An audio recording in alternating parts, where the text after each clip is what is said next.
Praise the Lord. Greetings to you all in the matchless and precious name of our Lord and Savior Jesus Christ. ദൈവമായ കർത്താവേ, അടിയൻ്റെ വായിലെ വാക്കുകളും ഞങ്ങളുടെ ഹൃദയത്തിലെ ധ്യാനവും അങ്ങേക്ക് പ്രസാദകരമായിരിക്കണമേ. ആമേൻ. നമ്മുടെ meditation theme walking with Jesus to the cross എന്നതാണല്ലോ. വലിയ നോമ്പിൻ്റെ 34-ാം ദിവസത്തിലേക്ക് നാം കടന്നു വന്നിരിക്കുകയാണ്. ഇന്നത്തേക്ക് നിശ്ചയിച്ചിരിക്കുന്ന സുവിശേഷ ഭാഗം വിശുദ്ധ മർക്കോസ് 10-ാം അധ്യായം 35 മുതൽ 50 വരെയുള്ള വാക്യങ്ങളാണ്. എന്നാൽ വാക്യം 32-ൽ യേശുവും ശിഷ്യന്മാരും യെരുശലേമിലേക്ക് യാത്ര ചെയ്യുകയായിരുന്നു എന്ന് കാണുന്നു. 33-ാമത്തെ വാക്യത്തിൽ പറയുന്നു, യേശു പന്തിരുവരോടും പറഞ്ഞത്, ഇതാ നാം യെരുശലേമിലേക്ക് പോകുന്നു. അവിടെ മനുഷ്യപുത്രൻ മഹാപുരോഹിതന്മാരുടെയും ശാസ്ത്രിമാരുടെയും കയ്യിൽ ഏൽപ്പിക്കപ്പെടും. അവർ അവനെ അധിക്ഷേപിക്കുകയും കൊല്ലുകയും ചെയ്യും എന്ന്. തൻ്റെ ക്രൂശിലേക്കുള്ള യാത്രയെയും ക്രൂശിലെ മരണത്തെയുമാണ് കർത്താവ് സൂചിപ്പിച്ചിരിക്കുന്നത്. പിന്നീട് പറഞ്ഞ വാക്കുകളാണ്, 3 നാൾ കഴിഞ്ഞിട്ട് അവൻ ഉയർത്തെഴുന്നേൽക്കും എന്ന്. ഈ പ്രത്യാശയുടെ വാക്കുകളിൽ പിടിച്ചാണ് സബദി മക്കളായ യാക്കോബും യോഹന്നാനും കർത്താവിനോട് അപേക്ഷിക്കുന്നത്, നിൻ്റെ മഹത്വത്തിൽ ഞങ്ങളിൽ ഒരുവൻ നിൻ്റെ വലത്തും ഒരുവൻ നിൻ്റെ ഇടത്തും ഇരിപ്പാൻ വരം നൽകണമെന്ന്. യേശു കർത്താവ് അവരോട് മറുപടി പറഞ്ഞത്, നിങ്ങൾ യാചിക്കുന്നത് ഇന്നതെന്ന് നിങ്ങൾ അറിയുന്നില്ല. ഞാൻ കുടിക്കുന്നത് നിങ്ങൾ കുടിക്കുന്ന പാനപാത്രം കുടിപ്പാനും ഞാൻ ഏൽക്കുന്ന സ്നാനമേൽപ്പാനും നിങ്ങൾക്ക് കഴിയുമോ എന്ന് ചോദിച്ചതിന് കഴിയുമെന്ന് അവർ മറുപടി പറഞ്ഞു. യേശു കർത്താവ്, കഴിയുമായിരിക്കും, എങ്കിലും നിങ്ങൾ ചോദിക്കുന്ന വരം നൽകുന്നതോ എൻ്റേതല്ല, ആർക്കൊരുക്കിയിരിക്കുന്നോ അവർക്ക് കിട്ടും എന്ന്. 45-ാമത്തെ വാക്യത്തിൽ യേശു കർത്താവ് പറയുന്നത് ഇപ്രകാരമാണ്, മനുഷ്യപുത്രൻ ശുശ്രൂഷ ചെയ്യിപ്പാനല്ല, ശുശ്രൂഷിപ്പാനും അനേകർക്ക് വേണ്ടി തൻ്റെ ജീവനെ മറുവിലയായി കൊടുപ്പാനും അത്രേ വന്നത് എന്നാണ്. യെരുശലേമിലേക്കുള്ള യാത്രാമധ്യേ അവർ യെരിഹോവിലെത്തി. ബർത്തിമായി എന്ന കുരുടനായ ഒരു ഭിക്ഷക്കാരൻ വഴിയരികെയിരുന്നിരുന്നു. നസറായനായ യേശു എന്ന് കേട്ടിട്ട് അവൻ, ദാവീദ് പുത്രാ യേശുവേ, എന്നോട് കരുണ തോന്നണമേ എന്ന് നിലവിളിച്ചു തുടങ്ങി. യേശു അവിടെ നിന്നു. അവനെ വിളിപ്പീനെന്ന് പറഞ്ഞു. തൻ്റെ പുതപ്പ് കളഞ്ഞ് ചാടി എഴുന്നേറ്റ് അവൻ കർത്താവിൻ്റെ അരികിൽ വന്ന്, കർത്താവേ, എനിക്ക് കാഴ്ച പ്രാപിക്കണമേ എന്ന് യാചിക്കുകയാണ്. യേശു അവനോട്, പോക, നിൻ്റെ വിശ്വാസം നിന്നെ രക്ഷിച്ചിരിക്കുന്നു എന്ന് പറഞ്ഞു. ഉടനെ അവൻ കാഴ്ച പ്രാപിച്ചു, യാത്രയിൽ അവനെ അനുഗമിച്ചു. എവിടെ വരെ ബർത്തിമായി യേശുവിനെ അനുഗമിച്ചു എന്ന് ബൈബിളിൽ പറയുന്നില്ലെങ്കിലും ഞാൻ അനുമാനിക്കുന്നു അവൻ യെരുശലേമിലേക്കും ക്രിസ്തുവിൻ്റെ ക്രൂശിങ്കിലേക്കും വരെ അനുഗമിച്ചു കാണും എന്ന്. ഇടയ്ക്ക് വെച്ച് പിന്മാറിപ്പോയിരുന്നില്ല എന്ന് വിശ്വസിക്കുന്നു.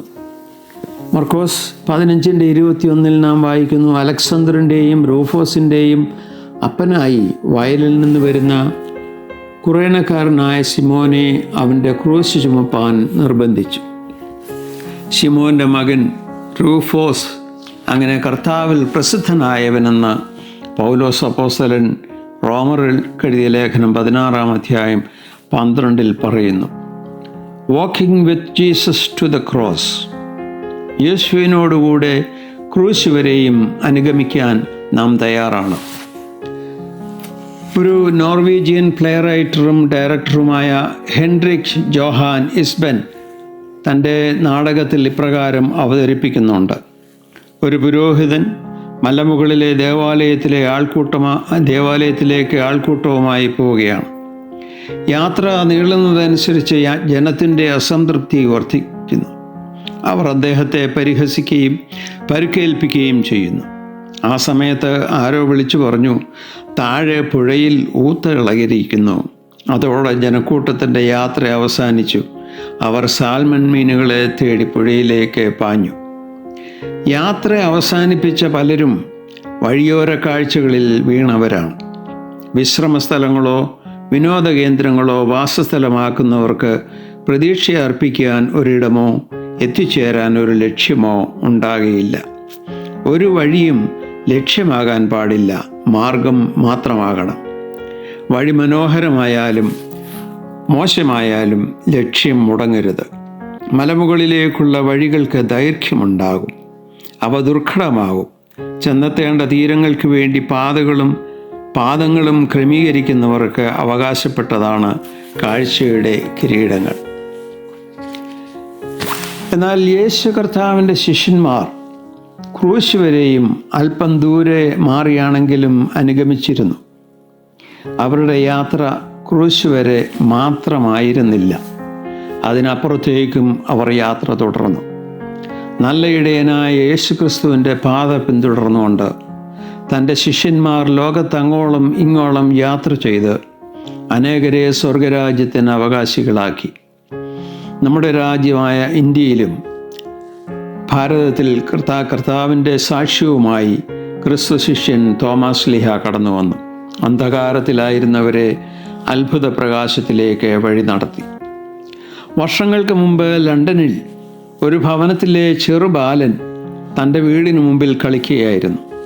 കളിച്ച് അവൻ വീട്ടിൽ നിന്ന് വളരെ ദൂരെ വരെ പോയി. കുറച്ച് കഴിഞ്ഞപ്പോഴാണ് തൻ്റെ വീട് എവിടെയാണെന്ന് അവന് കണ്ടുപിടിക്കാൻ കഴിഞ്ഞില്ല. അവന് മനസ്സിലായി, ഏതു വഴിയിൽ ചെന്നാലും ഒരുപോലെ, വീടുകളെല്ലാം ഒരുപോലെ കാണപ്പെടുന്നു. ആകുലചിത്തനായി വഴിയരികിൽ വിഷണ്ണനായി നിൽക്കുന്ന ബാലനെ കണ്ട് പലരും അവനോട് വീടിൻ്റെ അഡ്രസ്സ് ചോദിച്ചു. ഈ കുഞ്ഞു ബാലന് അതറിയില്ലായിരുന്നു. വിഷമിച്ച് നിൽക്കുന്ന ബാലൻ്റെ അരികിലേക്ക് ഒരു പുരോഹിതൻ വന്നു. അദ്ദേഹം അവനെ തൻ്റെ ഇടവക പള്ളിയിലേക്ക് കൂട്ടിക്കൊണ്ടുപോകാൻ യാത്ര തുടങ്ങി. കുറച്ചു ദൂരം യാത്ര ചെയ്തപ്പോൾ ആ ബാലൻ ദൂരെ ഒരു പള്ളിയുടെ കുരിശ് ഉയർന്നു നിൽക്കുന്നത് കണ്ടു.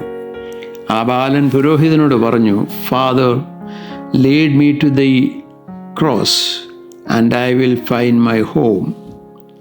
ആ കുരിശ് അവൻ്റെ വീടിനടുത്തുള്ള പള്ളിയുടേതായിരുന്നു. "Lead me to the cross, I will find my home." യേശുവിനോടൊപ്പം ക്രൂശിലേക്ക് യാത്ര ചെയ്യുക, നാം നമ്മുടെ സ്വർഗീയ ഭവനത്തിലെത്തും. അതിന് ദൈവം തൻ്റെ പരിശുദ്ധാത്മാ മുഖാന്തരം നമ്മെ ശക്തീകരിക്കട്ടെ. ആമേൻ.